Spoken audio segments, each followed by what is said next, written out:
So ఏ party వచ్చే అవకాశం కనిపిస్తుంది అంటారు? బీఆర్ఎస్ఏ వస్తుంది. బీఆర్ఎస్. ఎందుకు బీఆర్ఎస్ఏ వస్తుంది అనుకుంటున్నారు?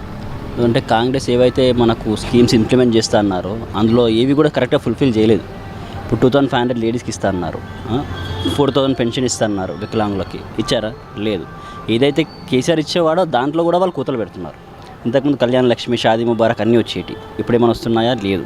మహిళలకు ఉచిత బస్సు అన్నారు, ఉచిత బస్సు వల్ల మహిళలు కొట్లాడుకోవడమే జరుగుతుంది. దానివల్ల ఆటో వాళ్ళు ఉపాధి కోల్పోతున్నారు. వాళ్ళు డైలీ 2500 చేసేవాళ్ళు ఇప్పుడు కనీసం 1200 కూడా సంపాదించుకోలేకపోతున్నారు. దానివల్ల 160 మెంబర్స్ ఆటో వాళ్ళు సూసైడ్ చేసుకున్నారు. ఎంతోమంది ఆటో వాళ్ళు ఈఎంఐ లోన్లు ఫ్యామిలీ మెయింటైన్ చేయలేక ఇబ్బంది పడుతున్నారు. సో లేడీస్ ఫ్రీ సిలిండర్ అన్నారు, 500 ఫ్రీ సిలిండర్ కూడా ఇవ్వడం లేదు. ఏం చేస్తున్నారు? కాంగ్రెస్ ఓటు ఏమంటారు? అంటే ఇప్పుడు 2 సంవత్సరాలే అయింది కదా. 10 ఇయర్స్ 2 సంవత్సరాలు అయిందండి. కేసీఆర్ రాగానే మనకు 2 ఇయర్స్లోనే మనకు డెవలప్మెంట్ కనిపించింది కదా. ఇప్పుడు 2 ఇయర్స్లోనే చేయని వాళ్ళు 3 ఇయర్స్లో ఏం చేస్తారు? అంటే ఇప్పుడు ఏంటది బస్సు పథకం, అదే మహాలక్ష్మి పథకం కానీ లేదు అంటే మహాలక్ష్మి రావట్లేదు కదా. ఎవరికి 2500 వస్తుందా? వస్తుందా మీరు చెప్పండి. కొంతమందికి వస్తుందని అంటున్నారు కదా. ఇంకా ఎవరికి రాలేదండి. ఓవరాల్ తెలంగాణలో ఇప్పటివరకు ఒక్క లేడీకి కూడా 2500 అనేది అకౌంట్లో పడలేదు. రుణమాఫీ అన్నారు, అది కూడా కంప్లీట్గా చేయలేదు. రైతులకి రుణమాఫీ కొంతమందికి అయితే జరిగింది కదండి. కొంతమందికి జరిగిందండి, ఇంకా మిగతా వాళ్ళు కూడా జరగాలి కదా. ఇప్పుడు 2 lakh జాబ్స్ అన్నారు, కేసీఆర్ ఇచ్చినాయి, వీళ్ళు దాన్ని రిలీజ్ చేశారు. అంతేగాని కొత్తగా నోటిఫికేషన్ రాలేదు. అలా నోటిఫికేషన్ వచ్చి ఉంటే ఎంతోమంది నిరుద్యోగ జేఏసీలు వాళ్ళు ఎందుకు నామినేషన్స్ వేస్తారు? వాళ్ళు వేయరు కదా. ఇప్పుడు నిరుద్యోగ జేఏసీ ఎంతోమంది వాళ్ళు నామినేషన్ వేశారు, వాళ్ళు వేయరు కదా.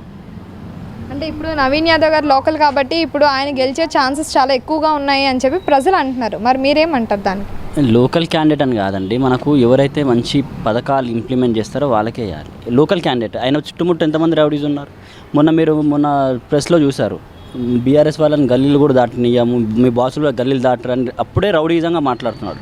ఒకవేళ ఆయన గెలిచాడు అంటే తన పక్కన ఉన్న ఎంతోమంది రౌడీలు వాళ్ళకు రోజు చలామణి అయిపోతుంది. మీరు కానీ బీఆర్ఎస్ కోటేస్తే మీకు ఇక్కడ రద్దు అవుతాయి, అవి రద్దు అవుతాయి, స్కీమ్స్ రద్దు అవుతాయి అంటే ఒక సీఎం ఉన్న వ్యక్తి రద్దు అవుతాయని ఎవరైనా అంటారండి? మీరే చెప్పండి. కేసీఆర్ కూడా ఉన్నాడు. కేసీఆర్ ఎన్నో బై ఎలక్షన్స్ ఫైట్ చేసినప్పుడు ఇవి రద్దు అవుతాయి, అవి రద్దు అవుతాయి ఎప్పుడన్నా అన్నాడా? లేదు. ఈయన ఇండైరెక్ట్గా ఏమంటున్నాడు, పబ్లిక్కి బ్లాక్మెయిల్ చేస్తున్నాడు. మీరు మాకు కాంగ్రెస్ కోట వేయకపోతే మీకు వచ్చే స్కీమ్స్ అన్నీ రద్దు అవుతాయి అంటే ఇండైరెక్ట్గా బ్లాక్మెయిల్ చేస్తున్నాడు పబ్లిక్కి. బ్లాక్మెయిల్ రాజకీయాలు చేస్తే ఎలా గెలుస్తారండి?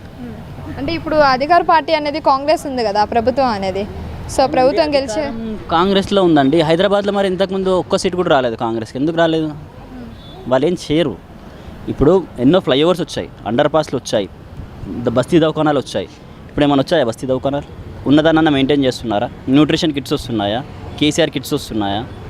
కేసీఆర్ ఉన్నప్పుడు కంటి పరీక్షలు చేయించాడు, వీళ్ళు చేయిస్తున్నారా?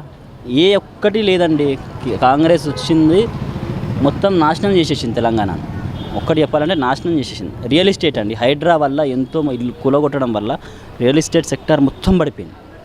చాలామంది ఏదైనా ప్లాట్స్ కొనాలన్నా సీల్ చేయాలన్నా కూడా చేయలేకపోతున్నారు. అంత బుల్డోజర్ రాజకీయం అయిపోయింది. మీరే చూసి ఉంటారు, నేను కేటీఆర్ పవర్ ప్రజెంటేషన్ ఇచ్చాడు, ఎంతోమంది ఏడుస్తున్నారు మా ఇల్లులు పోయాయని. అంతెందుకండి, కుక్కట్పల్లి కానీ బోరబండలో కానీ మనం లైవ్ న్యూస్లో చూసాం. చిన్న పిల్లలు పాపం వాళ్ళు స్కూల్కి వెళ్ళే పిల్లలను కూడా వాళ్ళు ఉన్నాను కూడా వినకుండా బుల్డోజర్ హైడ్రా వాళ్ళు వచ్చి కూల్చేశారు. వాళ్ళ బుక్స్ అవన్నీ కూడా లేకుండా అయిపోయారు వాళ్ళు. అవన్నీ కూడా ఎఫెక్ట్ పడతాయి కదండి.